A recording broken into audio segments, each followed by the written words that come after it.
para alamin po natin kung gaano kataas ang ilog. So yan po guys, kitang-kita nyo naman kung gaano kalaki ang ilog at si Marikit po ay medyo nilulubog na. At ang atin pong tulay nawawala na.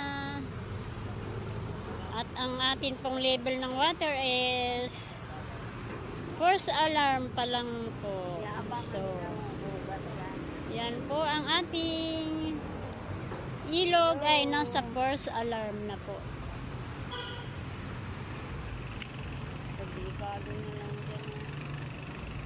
Ganun, sobrang lapad ng ilog pala pag bumabaha. Yan po.